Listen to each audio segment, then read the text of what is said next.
Magandang araw Pilipinas, magandang araw CSU1. Ako nga po pala si Garnier Espina, ang iyong tagapagbalita.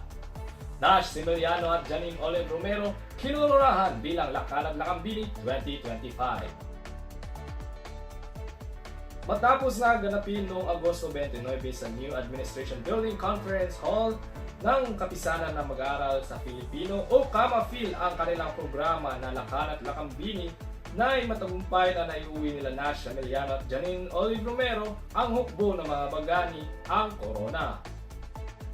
Hinati sa 4 na kategorya ang programa.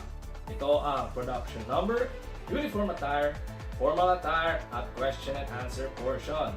Pagsubok sa production number kung saan ipinamala sa mga kandidato ang kanilang kahusayan sa sining at pagpapakita ng kahalagahan ng Filipino sa makulay na presentasyon.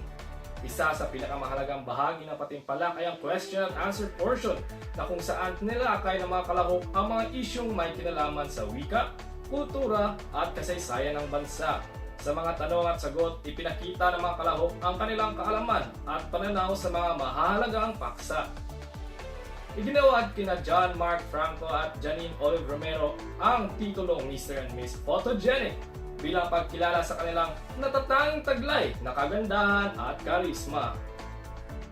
Sa huli, ipinakita ni Similiano at Romero ang kanilang kahusayan sa talino at presensya na naging susi sa kanilang tagumpay, samantalang tinanghal naman bilang unang pwesto ang tambalan mula sa hukbo ng mamamana na sina Cibrian at Daragua. Sumunod ay kalawang pwesto ng hukbo ng babaylan na sina Toralba at Marquez, at ikatlong pwesto ng hukbo ng Tigdumala na sina Franco at Simagala.